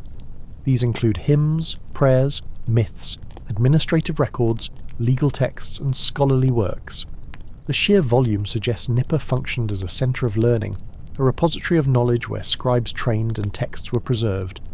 Among these tablets are school exercises, student work showing corrections by teachers, a trainee scribe practicing writing his name, another copying multiplication tables, making errors that the teacher marked. These mundane documents humanize the ancient world in ways that grand myths cannot. They show us actual people, learning, struggling, succeeding, failing, just like students today. One student text is particularly touching. A young scribe writes about his daily routine, waking early, going to school, reciting lessons, being disciplined for mistakes, returning home exhausted. His father encourages him to study hard, saying education is the path to success. The boy complains about strict teachers and difficult assignments, 4,000 years ago, and students were already complaining about homework. Some things never change. Let this continuity comfort you. The endless cycle of generation after generation, each learning from the previous, each adding their small contribution to the accumulated knowledge of humanity. You are part of this cycle, neither more nor less significant than the Sumerian student who grumbled about his lessons millennia ago. The goddess Inanna deserves more attention. She was one of the most complex and important deities in the Sumerian pantheon, goddess of love, beauty, sex, desire, fertility, war, combat, justice, and political power. A combination that seems contradictory to modern sensibilities. Love and war rarely mix in our understanding, but made perfect sense to the Sumerians. Inanna was fierce, passionate, unpredictable, and powerful. Her myths depict her as fearless, ambitious, and sometimes cruel. When the mountain giant Ibi wouldn't bow to her, she destroyed the entire mountain. When the mortal Gilgamesh rejected her sexual advances, she sent the bull of heaven to devastate his city. When she descended to the underworld, the entire world suffered. Yet she was also worshipped as the goddess of love, of the sacred marriage ritual, of fertility and growth. Hymns praise her beauty, her desirability, her life-giving powers. Temple priestesses engaged in ritual sexual acts as a form of worship, embodying the goddess in ceremonies that blessed the land with fertility. This integration of sexuality and spirituality was central to ancient Near Eastern religion. Sex wasn't shameful or separate from the sacred. It was a holy act, a participation in divine creative power. The sacred marriage between Inanna and Dumuzi was ritually reenacted, often with the king playing Dumuzi's role, to ensure the land's fertility. Modern religions, particularly those in the Abrahamic tradition, have largely separated sexuality from spirituality, often viewing the physical as inferior to or contradictory with the spiritual. But this wasn't always the case. In ancient Mesopotamia, the body and its pleasures were gifts from the gods, to be celebrated and integrated into religious practice. Inanna's descent to the underworld is one of the most powerful myths in Sumerian literature. She goes to attend the funeral of Gugalana, the Bull of Heaven, who was killed because of her, but the real reason for her descent is never fully explained. Some scholars suggest she sought to conquer the underworld, to extend her dominion even there. Others propose she went to rescue someone, or to gain knowledge available only in Death's realm. At each of the 7 gates she must remove one of her divine regalia. First her crown, then her necklace, her breastplate, her ring, her rod and line, her garments, until she stands naked and powerless. This stripping away is profound symbolism, the removal of all that makes her goddess, all her power and authority, until only the bare essence remains. When she dies and is hung on a hook, the world above withers. Without the goddess of fertility and love, nothing grows, nothing is born, nothing flourishes. The myth presents a world dependent on the divine feminine principle, dying without it. Her resurrection after 3 days is one of the oldest examples of the dying and rising god motif that appears throughout world mythology. Death is not final, life returns, the seasons cycle, what is lost can be recovered. This myth offered hope to ancient peoples facing the harsh realities of mortality and loss. You descend now through your own 7 gates, removing layers of consciousness, stripping away the day's concerns, the mind's activity, the body's tension. Each gate leads deeper. Each surrender brings you closer to the pure, essential rest that awaits at the centre. The Anunnaki's relationship with fate and destiny reveals interesting aspects of Mesopotamian theology. The gods were powerful, but not omnipotent. They were subject to the same cosmic laws they had helped establish. Even Anu, king of the gods, couldn't simply decree whatever he wished. He had to work within the framework of divine law. This is philosophically significant. It suggests the Sumerians conceived of reality as governed by principles more fundamental than any individual being, even divine beings. The gods didn't create these principles. They emerged from them. Order existed before the gods, and the gods' role was to maintain and work within that order. The Tablet of Destinies represented this cosmic order in physical form. Whoever possessed it had the authority to decree fate, but they couldn't decree arbitrarily. Even fate had to conform to the underlying structure of reality. The gods could work within Destiny's framework, influencing and shaping it, but not completely rewriting it. Humans had even less freedom. Our fates were decreed by the gods, written on the Tablet of Destinies at birth. We could pray, make offerings, perform rituals to influence the gods' favour, but ultimately our destiny was fixed. This fatalism permeates Mesopotamian literature, yet within this fatalistic framework humans still had agency. Gilgamesh couldn't escape death, but he could choose how to face it. He could rage against mortality, seek immortality, and ultimately accept his fate with dignity. The journey mattered even if the destination was fixed. This tension between fate and free will is unresolved in Mesopotamian thought, just as it remains unresolved in modern philosophy and theology. Are we free agents, or do we follow predetermined paths? The Sumerians answered, both, somehow, paradoxically. Perhaps the answer isn't intellectual but experiential. In living moment to moment, we feel free to choose. Looking backward, events seem inevitable. Both perspectives are valid. Both are true from their respective viewpoints.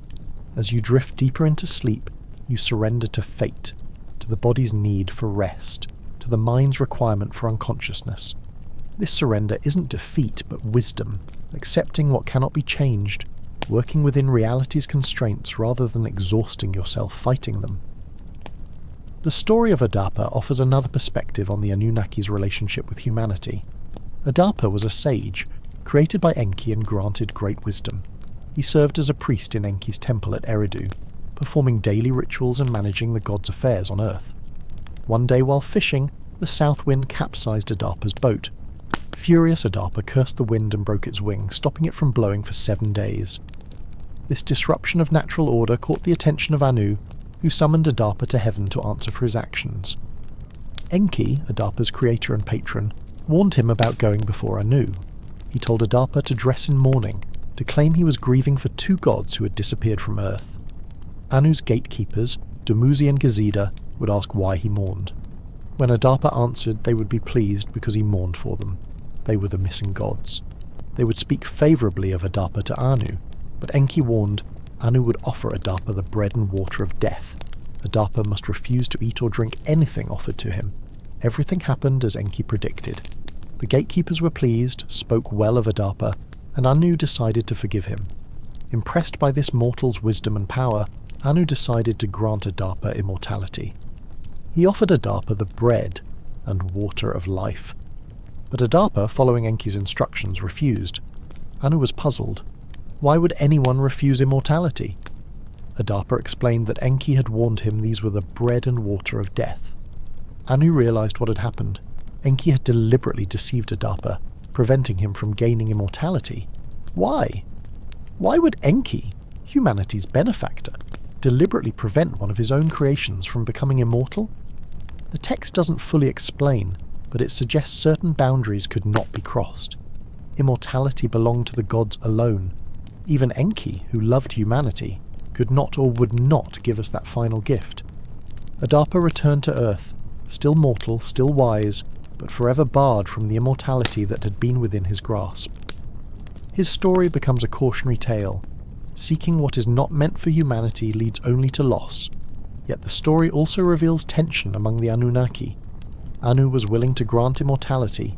Enki prevented it. Did Enki act from wisdom, knowing that immortality would harm Adapa somehow?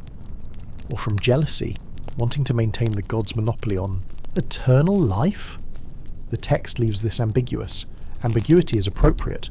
The great questions don't have clear answers. We live in uncertainty, making choices with incomplete information, hoping for the best. This is the human condition, shared by ancient Sumerians and modern people alike. Rest in the ambiguity. Don't seek clarity or certainty. Let questions remain unanswered. Sleep doesn't require understanding, only surrender. The agricultural cycle dominated Mesopotamian life and religious observance. The year divided into 2 main seasons: the growing season when the rivers flooded and crops grew, and the dry season when the land became parched and barren. This cycle was embodied in the myth of Dumuzi's descent to the underworld. For half the year, Dumuzi lived above with Inanna, and the land was fertile. For the other half, he dwelt below, and the earth mourned his absence. The myth explained the seasons and gave them divine significance. The Akitu festival, celebrated at the spring equinox, marked the new year and reenacted creation. For 12 days, Babylon would engage in elaborate rituals. The king would be ritually humiliated, stripped of his regalia, struck by the high priest, forced to swear he had fulfilled his duties to the gods and people. Only then would he be reinvested with royal authority, symbolically renewed for another year. On the 4th day, the Enuma Elish would be recited in its entirety, reminding everyone how Marduk created the world from Tiamat's body. On the 5th day, the temple would be purified. On the 8th day, a sacred marriage would be enacted. Finally, on the 11th day, the gods' statues would be paraded through the city and taken to a special shrine outside the walls where they would determine the fates for the coming year. These rituals weren't mere ceremonies but reenactments of cosmic events.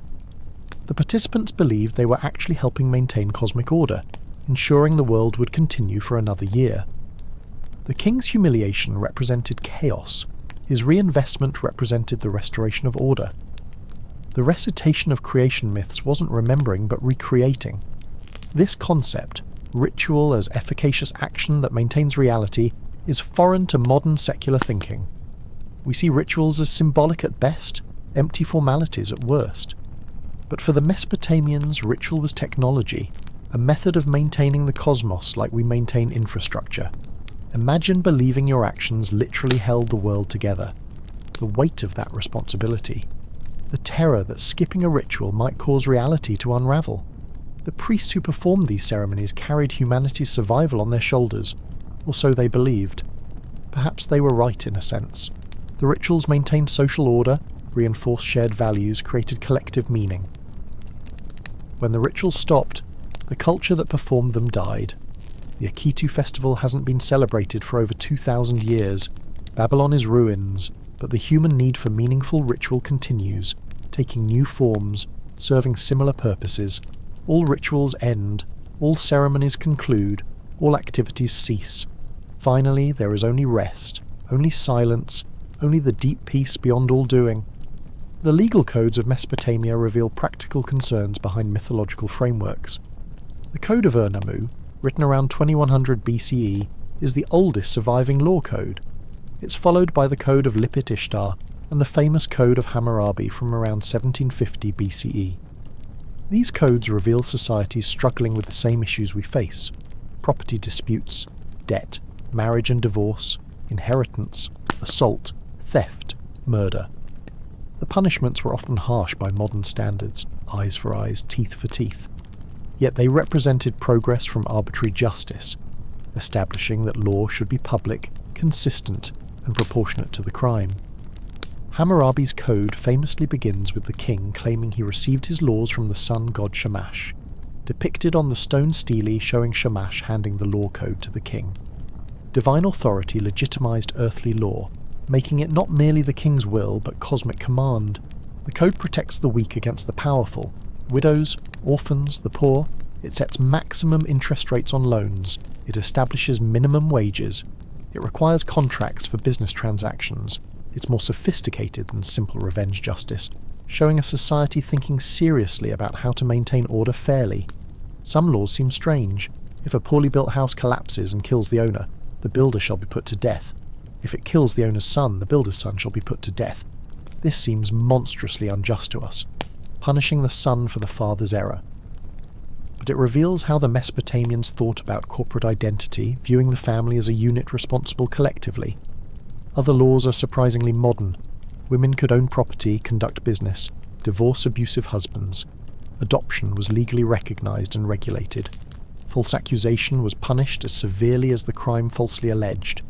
The code shows a complex society navigating complicated social relationships through carefully considered rules. Laws and rules fade in sleep. Society's demands release their hold. You are free from all obligation, all expectation, all judgment. In this space you exist beyond law, beyond structure, in pure being. The figure of the king in Mesopotamian thought bridges human and divine. Kings were believed to be chosen by the gods, serving as their representatives on earth. The king mediated between heaven and earth, performing rituals only he could perform, maintaining the relationship between the divine and human realms. This is the foundation of the divine right of kings, an idea that would persist for millennia. The king wasn't just politically powerful, he was spiritually necessary.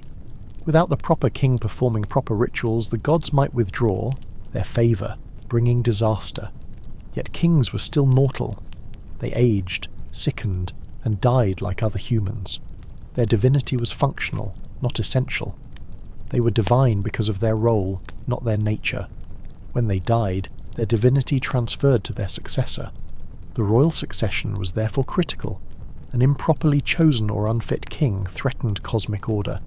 Civil wars over succession weren't merely political conflicts, but theological crises. Which candidate had the gods' favour? Who was the legitimate heir? These questions had cosmic implications. The king list records vast reigns for early kings, tens of thousands of years.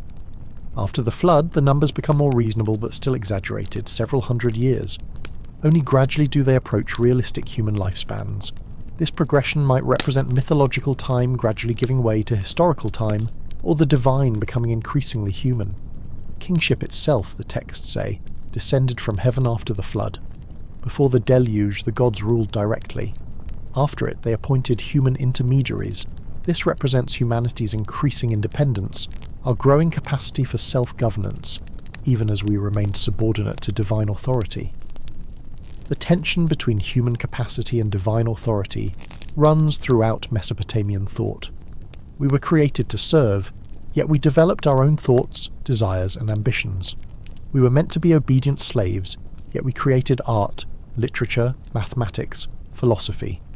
We were supposed to accept our fate, yet we struggled against mortality, seeking understanding and meaning. This tension makes us human. We exist between animal and divine, pulled in both directions, belonging fully to neither.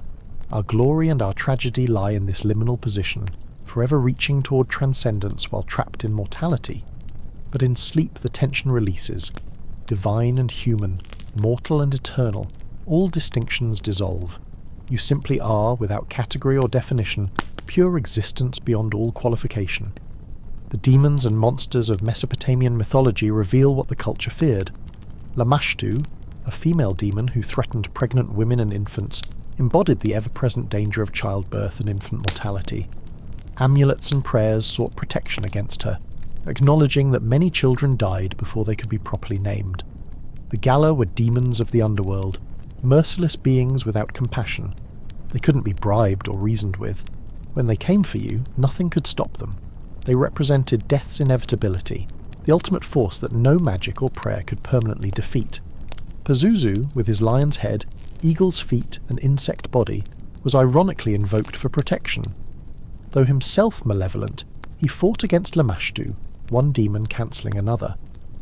Amulets bearing Pazuzu's image were common, the logic being that his presence would drive away other demons, the enemy of, my enemy is my friend, even if that friend is monstrous. These beings weren't metaphors to the Mesopotamians. They were real, dangerous entities requiring constant vigilance. Apotropaic magic, protective spells and amulets, was essential for daily life. Doorways had incantations carved into them. Children wore protective amulets. Rituals were performed to ward off demonic attack. Modern people might dismiss this as superstition, but consider, we take precautions against invisible threats too. We vaccinate against microscopic viruses, we fear radiation we cannot see, we worry about chemicals we cannot detect. The form changes, but the underlying impulse remains, protecting ourselves against unseen dangers. The Mesopotamians lived in a world alive with supernatural threat. Gods, demons, spirits, ghosts, all potentially dangerous, all requiring appropriate action to appease or avoid. This made the world feel both enchanted and terrifying. Nothing was merely material. Everything had spiritual dimensions requiring awareness and respect.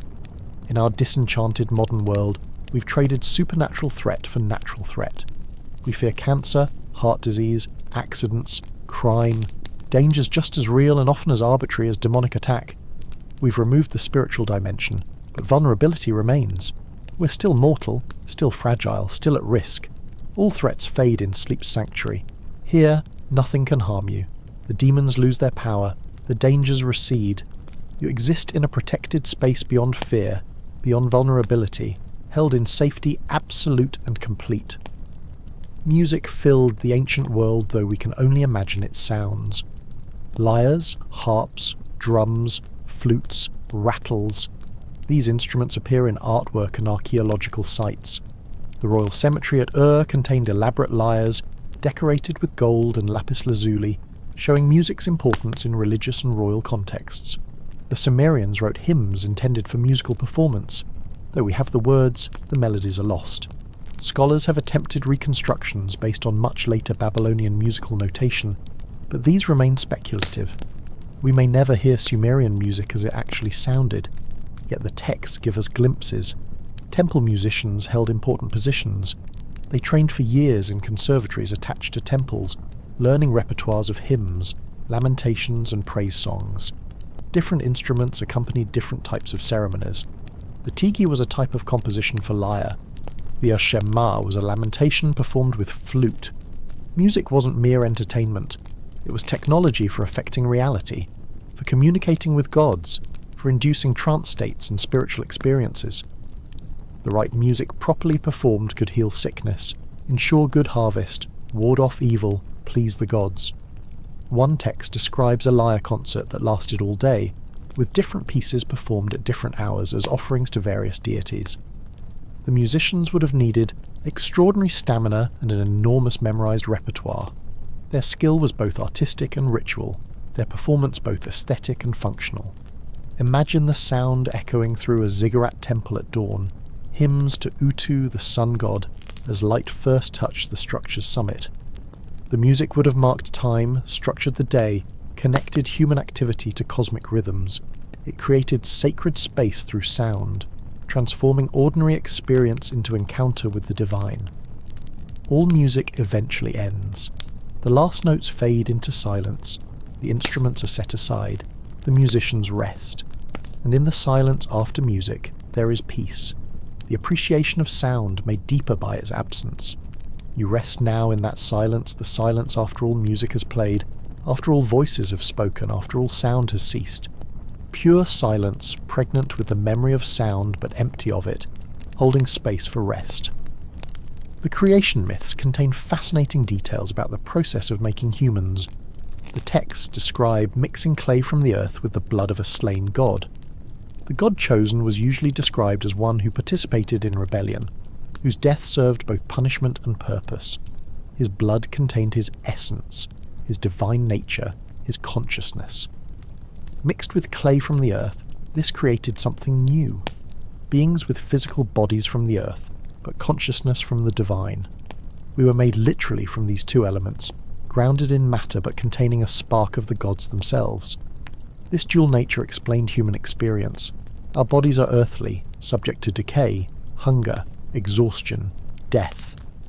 But our consciousness, our capacity for thought and self-awareness, came from divine blood. We are earth animated by divine essence, clay-shaped and given breath. 7 pairs of humans were created in the first batch, the texts say. 7 males and 7 females, formed by birth goddesses serving as surrogate wombs for the clay and blood mixture. 10 months of gestation, then emergence. The first humans were literally born from goddesses, divine midwifery bringing forth new beings. Once the process was perfected, humans could reproduce on their own. The divine intervention was only necessary for the first generation, establishing the template that would persist through biological reproduction. We've been copying that original design ever since, each generation recapitulating the divine creation in miniature. This myth beautifully explains human nature as Mesopotamians understood it. We're caught between earth and heaven, matter and spirit, mortality and consciousness. We have the capacity for divine wisdom, but are trapped in earthly bodies. We can think like gods, but suffer like animals. Modern biology offers different explanations for our origins, but the underlying reality remains. We are conscious matter, thinking meat. Awareness emerged from neurons and chemistry, yet experiencing itself as something more. How physical processes produce subjective experience remains one of science's deepest mysteries. The Mesopotamians had their answer: divine blood mixed with earthly clay. We have our answer: evolution of complex nervous systems. Both explanations succeed and fail in their own ways. Both capture something true while leaving something unexplained. In sleep, the dual nature resolves. Consciousness dims, returning toward the unconsciousness of pure matter. The divine spark fades, leaving only clay, only body, breathing and existing without awareness. You become pure earth again, released from the burden of consciousness. Ziusudra, Atrahasis, Utnapishtim. These are different names for the flood hero, the man who survived the deluge by building an ark. His story appears in multiple versions, each adding details or emphasizing different aspects. But the core remains constant: a righteous man warned by a friendly god, building a boat to exact specifications, saving himself, his family and animal life, finally offering sacrifice and being granted immortality. The flood itself is described in vivid, terrifying detail.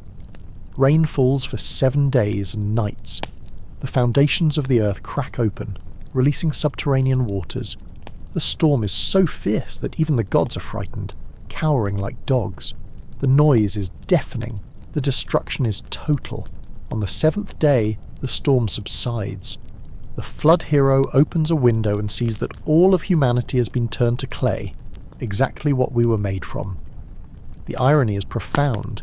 Humans created from clay to escape divine labour now dissolved back into clay by divine wrath. The circle completes itself.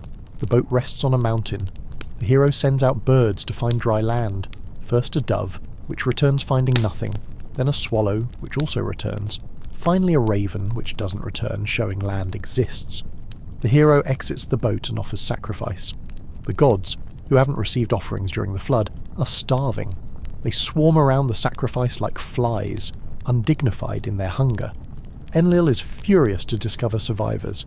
He intended total extermination.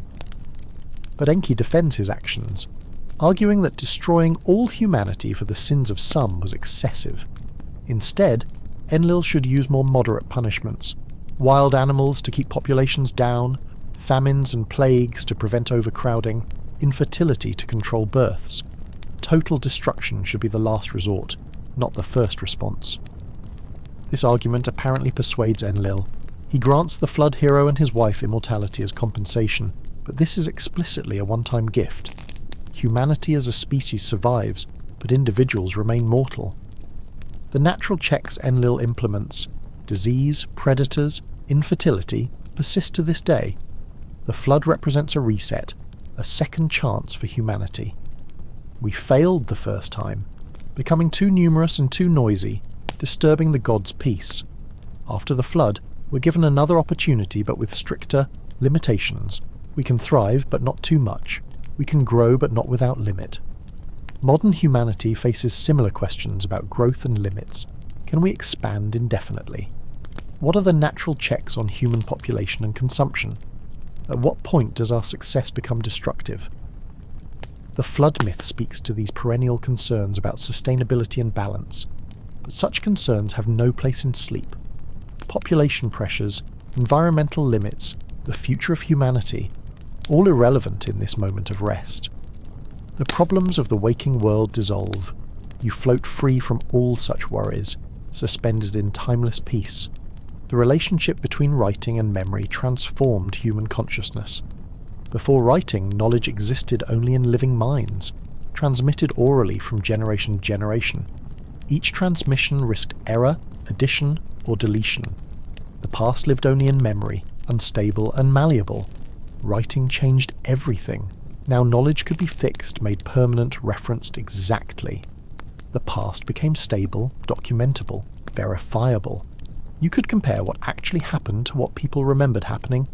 History became possible. But something was lost too. Memory weakened. Why memorize what could be written down?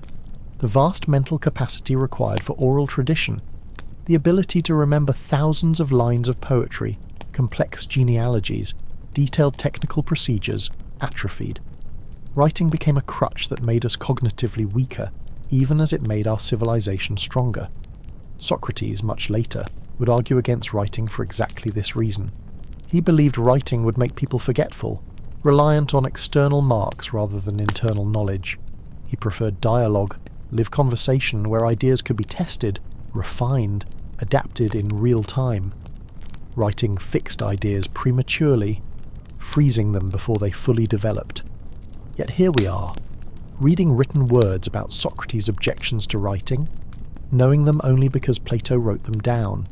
The irony is perfect. Without writing, Socrates' arguments against writing would be lost. The thing he feared gave him immortality. The Sumerian scribes who invented writing couldn't have imagined this, that their clay tablets would survive millennia, that people in the distant future would read their words, that they were creating a new form of immortality. They were just trying to track grain shipments and tax obligations. The Great Transformation happened almost accidentally. How many transformations happen that way? We invent something for one purpose and it changes everything in ways we never anticipated. The alphabet was created for commerce and administration. It enabled literature, science, and philosophy. The internet was created for military communication. It revolutionized human social organization. We live in transformation, usually unaware until we look back and see the discontinuity. The present never feels revolutionary. Only the past, viewed from sufficient distance, reveals how much has changed. The Anunnaki, if they were real, represented the ultimate transformation. Beings from elsewhere bringing knowledge that jumped humanity forward. Whether they existed or not, the metaphor holds. We're always being transformed by forces beyond our control or full understanding. Transformation requires letting go of what was. Sleep is practice for all letting go, including the final one. Each night you die to the day, releasing everything, surrendering to unconsciousness. Each morning you're reborn, slightly different, carrying memories forward but changed by the journey through darkness. Tonight's transformation continues. You're already not who you were when you began listening. Something shifts in deep rest. Something renews. Something transforms. Let it happen. Don't resist. Trust the process that has carried humanity through countless nights across millennia. The word Anunnaki itself is worth contemplating. In Sumerian, An means heaven or sky. Kai means earth.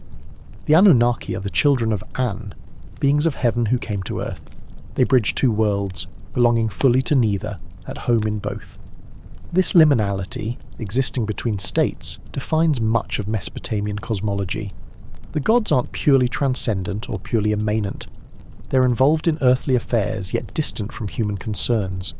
They need humanity, yet resent us. They create us for service, yet are moved by our suffering.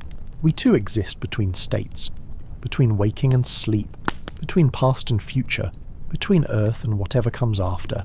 We're always in transition, never fully arrived, always becoming something else.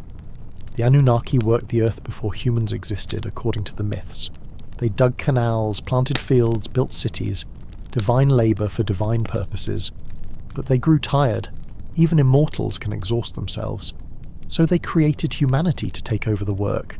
Beings of clay animated by divine blood, strong enough to labour but mortal enough to accept their station. You are clay animated by something divine. The ancients understood this duality. You are earth, and you are breath, matter, and spirit. Temporary form housing eternal essence. When you sleep, the balance shifts. The earthly part grows heavy, still, dormant. The breath continues, quieter now, sustaining without effort. Let the clay settle. Let it return to its natural weight and stillness. The work is done. The day's labour is complete. You've earned this rest, this nightly dissolution back into unconscious peace. The Anunnaki myths fade now, receding like all myths do when sleep approaches.